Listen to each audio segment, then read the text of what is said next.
Greetings, Dungeon Delvers and fellow DMs, and welcome back to the DM's Den. A health and fitness routine is essential for maintaining a strong body and a sharp mind. Unfortunately, it tends to be one of the last things that we think about when we're gaming. In today's episode on the Den, I want to share with you a play variation that can not only add variety to your session, but also add some variety to your workouts. Let's get started. I feel I need to preface this variation with a little bit of a story, a backstory. This was in college, and it was the latter end of college. I was gaming with a couple different groups of people where we had cycled in some different people.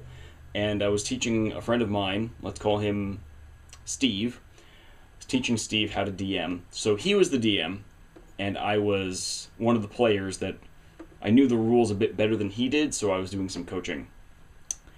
And this was during the summertime, late summer, and two of our members of the gaming group were training for a marathon. Not actually a marathon, they were training for the Warrior Dash. That's what it was, the Warrior Dash. I happened to be training for that as well at the time. But they were making a big deal about it. They were going to do Warrior Dash, Spartan Race, Tough Mudder. They were going to do the Zombie Run, all these things in succession at various points throughout the year. And when you get together to game, often the snacks and the food that you bring are less than healthy. You got a lot of cookies, chips, Swedish fish. Oh, they're gluten-free, Swedish fish. I usually bring a veggie platter because I don't want anyone to die of malnutrition. I got soda. Some people bring beer. Certain types of alcohol to their gaming sessions because it's meant as a sort of a party. It's a social gathering where you also happen to play game.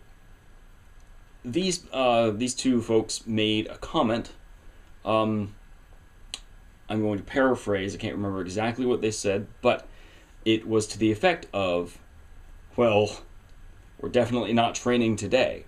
That's right. They were complaining about not training for the last few days, and they said, "Oh, we're definitely not training today."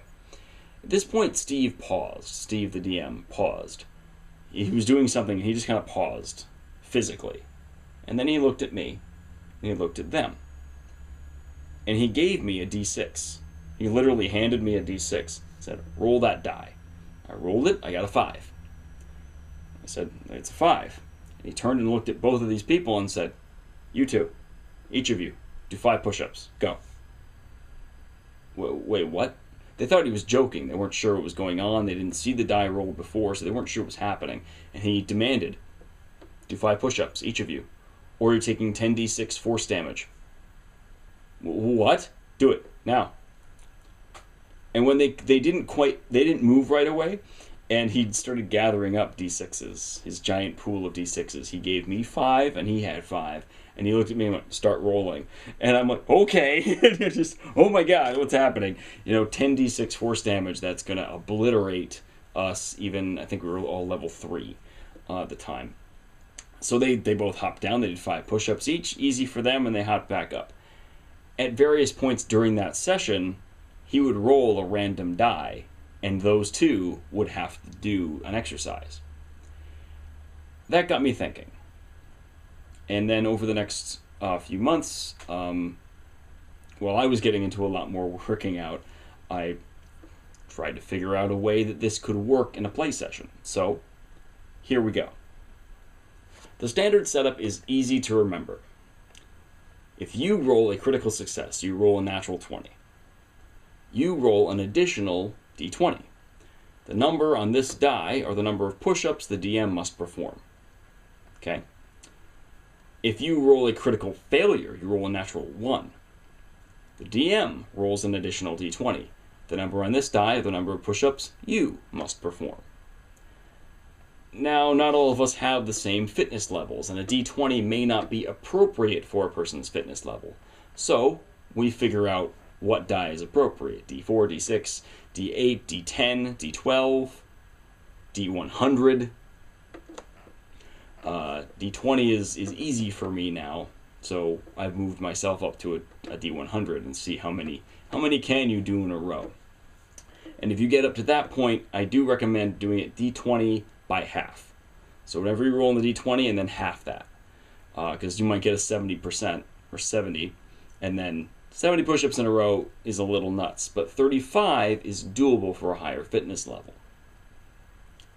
Now, that's the standard game.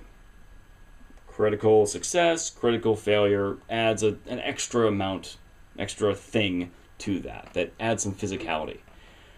I like to go one step beyond. At this point, I like to add on a little bit more complexity. Just a little bit. So instead of just saying push-ups all the time, I will assign certain exercises to certain dice, like certain colored dice. That way, everybody has the die that they go to depending on their fitness level. Maybe for squats, they can only perform at maximum 4. So you roll a d4 for that player, for that exercise. I will have a legend, like a reference sheet, leaning up against the front of my DM screen, not behind it, in front of it, so the players can see it, that has the exercise and the color associated with it. And then I have all the dice. So you've got those dice associated with those exercises. Now, that's great. You can bring those out all the time if you want. What I'll end up doing is creating fitness tests. So if you want advantage on a roll, or if you want to give the opportunity for advantage on a roll, you can do a fitness test. You roll one of those dice, the player has to perform that number of reps of that exercise, and then they gain advantage on that roll. But that's right then and there. The other one is an inspiration fitness test. I take a handful of those different colored dice, and different sizes of that different colored dice. So they have to perform like a short circuit. It's 3 exercises. And I roll them all. And if they can perform all 3 of those exercises, that many reps, then they gain 1 inspiration. In the book, you're by going by the basic rules, you're only supposed to have 1 inspiration. I have a house rule of you can have up to 5. After that point, you can't get any more. You should really start spending them. But you can stockpile them, like tally marks. You can stockpile them. Which makes those little contests a lot more awesome. It works very well with children who are hopefully pretty athletic at that point and are already and rare and just kind of get up and do those exercises and hop back up and do their thing. It's the adults that are a little rough around that. But again, you're the DM. You need to discuss with your players. You want to make sure that everybody's on board with this. On board with that kind of play style before you bring it out, because I do know of, sadly, many tabletop gamers that are not physically fit, that would feel very self-conscious and very stupid doing these things. So that's something that you want to make sure you're really upfront about. You don't just bring it out of nowhere. For these players in the backstory, it was appropriate because they are fit people. And they were A-okay with it. It was really funny. It got to a point where we did this one other time, though we had 2 members of the group that opted out of it. Myself and those 2 others that were mentioned opted in. We said, we want to do it like this. So if, at the time we weren't playing 5th, we were playing Pathfinder, but for certain ability checks, like Fortitude save, in order to gain an extra 1d4 to add to the save, we had to perform a certain number of push-ups or squats or something physical. So all of our saving throws, we could have extra performance tests to add something to the roll or add something to our Fortitude DC. Something like that, so that we could do something to make an extra bonus happen. It doesn't have to be a large bonus, but it can be a bonus. Now, you might be thinking, well, really strong players, like physically strong players, are going to abuse the heck out of this system. The DM is the one who issues the opportunities. The DM issues the tests. Only the DM issues the tests. So the DM has to decide, has to judge when they think it's appropriate to give an inspiration test, or to give, hey, let's help out your fortitude a little bit, here's a test. When I'm teaching D&D in my dojo, it makes a lot of sense for me to use an inspiration test and take a bunch of exercises and just say, go. Anyone who can perform these exercises gets an inspiration. Because we're a bunch of martial artists and we probably just came from kickboxing and we're like, yeah, let's go, we're good. That would be a more appropriate audience. But I wouldn't pull that out in the middle of a convention with a bunch of strangers. See the difference? Though you want all players to be aware that you might incorporate this playstyle, not all players have to be held to it. And that's the thing. If you have one player that's just says, well, I really don't like that, I feel so unhealthy when I'm playing D&D, then you can create this little extra incentive, this extra physical incentive.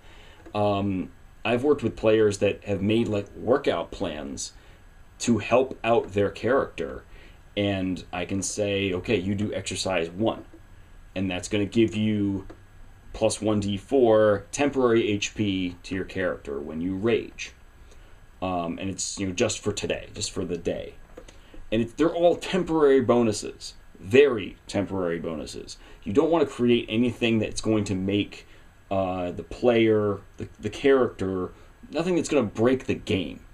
Okay, you don't want the physically strong players to now be literally stronger than all the other players. That's not fair, right? But this is a way to add some variety. Just make sure that the bonuses that you add are temporary, and you, the DM, needs to decide when it's appropriate. Now, you don't have to use these exercises specifically. If there's a pull-up bar nearby, totally use that. That's great. If there are specific exercises that people want to get better at, this is kind of a cool way to scale it.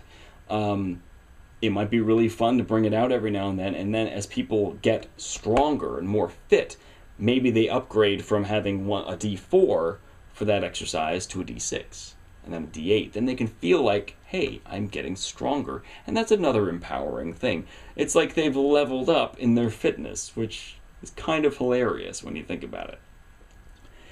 Can you give experience points for physical actions? That is entirely up to you and the group. I can see how it could be abused, but again, you, the DM, you decide when to issue the tests, you decide when it's appropriate to do so. So you have to make sure that you're being a fair judge and a fair tester. That's really important. But, especially in this country, we got a major problem with people being very unhealthy. It might be a powerful incentive. It might be really helpful. And it doesn't have to be a big boon either. It could be like 10 XP. And you could do this huge fitness test. You could take, all 5 dice and roll them out, all D6s, and like, if you perform this circuit, then I'm going to give you 10 XP. Anyone that can perform this circuit gets 10 XP. And I'm okay with that. That kind of incentive is funny. It's funny and it's fun and it's interesting, as long as your players are not super self-conscious about what they're doing.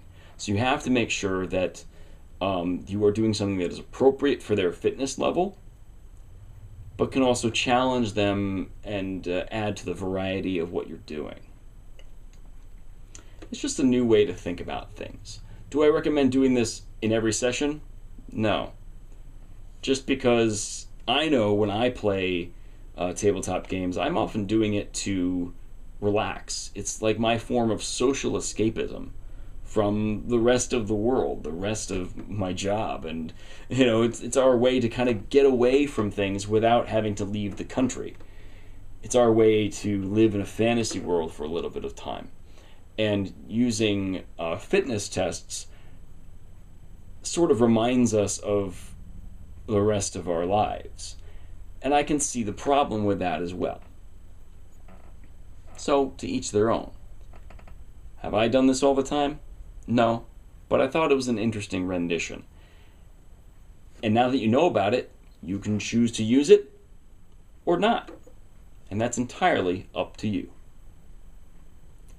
So I hope that was helpful in offering a new perspective in a variation on a play style. If you use it, let me know in the comments down below. How did it go? Make sure that you approach it carefully and professionally so that nobody's caught off guard with, wait, what? I didn't know this was just going to happen. Make sure you discuss it first and clear it with your players. If you've got a lot of people against this idea, don't use it, because it's going to cause problems between the players and it's going to cause some issues, especially social issues and expectation issues between the DMs and the DM and the players.